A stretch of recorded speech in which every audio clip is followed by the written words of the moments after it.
What up, guys? It's the Kingsman here. I'm Jackson Lee, and I'm with my co-hosts Trevor Sagehorn and Kendall Diller. Say what's up, guys. Sup? What's up? Sup? Alright, so we're gonna get Anyway, started. We're just gonna dive right into our transportation improvements here. So before our setting of the 1790s to the 1860s, we were wondering what did transportation look like before that. So early 1780s, actually late 1780s, primitive methods of travel were still in use. So this the boats that we were on, water commerce was extremely inefficient and dangerous. We had boats going up rivers at like 1 mile per hour, and and kids we falling were off and all that. kids falling off. Bad stuff was going on. Yeah. And then, speaking of kids falling off, we had horse and buggies, Stagecoaches and wagons. right? And those had a tendency to the horses actually drowned in large puddles and mud pits. Yep.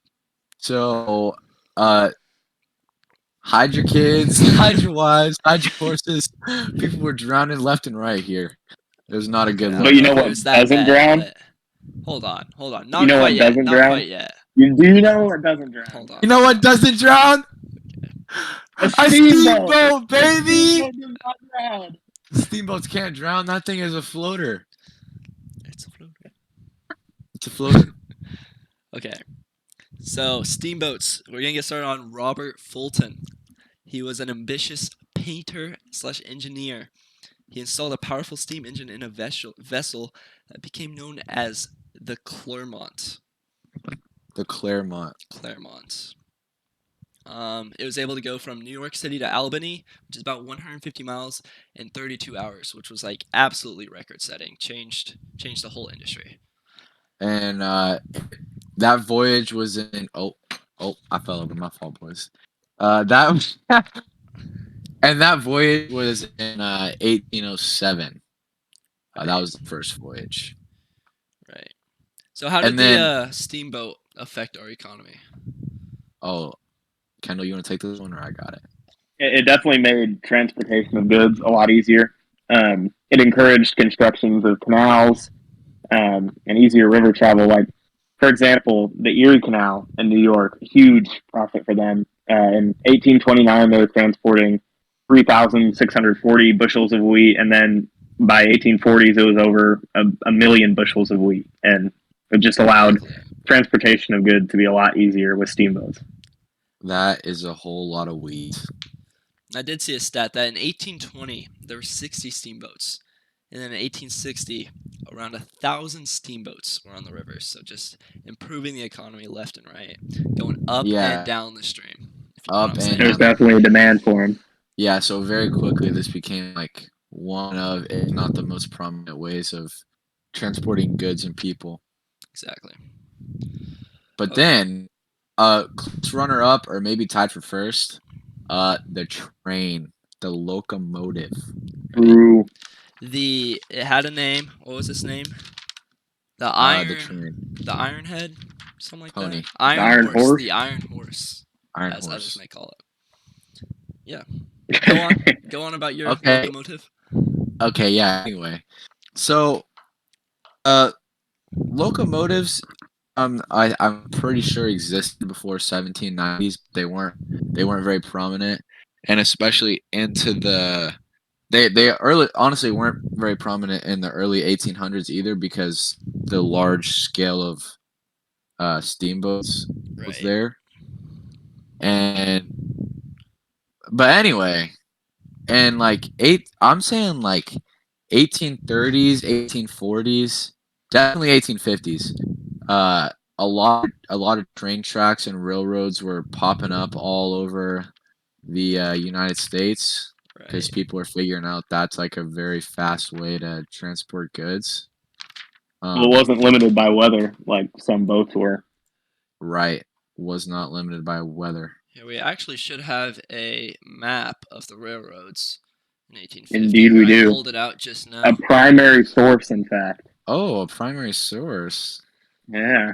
Well, I know one of our special viewers from Andover Central loves primary sources. So, so yeah, here it shows that the railroads seem to form in the northeastern section, and then we expanded them out west, connecting our our two land points, east and west. And I think this was before the transcontinental or intercontinental railroad, because there's patches in between here, but it played a very important role in our economy. Yeah, and it's actually funny. Well, I find it kind of funny that there's so much development in that northeast corner because like the start of the development of railroads and train tracks, New York was actually like against it because they were finding so much profit in the canals and they wanted to like protect the Erie Canal. And so they actually uh passed a law that prohibited railroads from carrying freight, but it didn't last long, obviously, because they were like actually, Right. railroads are actually good. Okay, so Yeah. we've been talking about how we economically transport things, but how did we move people from place to place? If you wanted to move northwest, how did you move from place to place? One key point was the turnpike. Funny story about how the turnpike got its name. In the Kendall. 1790s, a private company created the first turnpike in Pennsylvania, connecting Philadelphia to Lancaster, and this was like 60-ish miles, so pretty impressive at the time. So how it worked was drivers would approach the toll gate, right? And in front of them it was like a barrier of sharp pikes, like the ones they used in war to like stop the horses, like the ones that were like a cross, like that sort of thing, right? And then when you paid, they'd turn the pike and they rotate it to let you onto the road, and that's where we got the term turnpike. Actually, yeah, looked like that actually. So yeah, that's how the turnpike got its name. Came a very important system of transporting people. Yeah, and that's why they're still present today. Exactly. Facts, but now they're a lot more lame and they just go like this. Yeah, they took away Yeah. the pike. They Took took away took Like the away the a pike, and now it's just a turn yeah, arm. now it's a turn yeah. on. It's so lame now. They should Bring go back back the to where, pike. yeah, bring back the pike. Justice for uh, the pike. Another important road, the National Road, also known as the Cumberland Road, began construction in 1811, but it took a very long time to build because something important happened at that time period, the War of 1812. Anyways, this was able to reach from Cumberland to Vandalia, Illinois, about 600 miles, and it finished around 1840, and it extended towards Baltimore and the Mississippi River. So, Yeah. yeah, that's my segment about roads. If you want to, have we So, covered clipper ships yet? oh yeah, No, we there's have one not. more. We got one more prominent form of transportation. Yeah, so a big development in the 1840s, towards the end of the Reform era, in fact, American shipbuilders developed these things called clipper ships that could move goods over oceanic waters a lot faster than their traditional boats could. And Right. so they're able to transport a lot of freight a lot faster, um, across the ocean, open new routes for transporting goods. I believe Trevor is showing one of the first clipper ships there. There's our clipper ship. But it was a very big development for the United States, being able to go across the ocean a lot faster and transport goods a lot quicker than could be done over river Exactly. railroad. That clipper ship I showed was called the Challenge. You could see by its size, it was definitely capable of moving a lot more goods than previous ships would have been.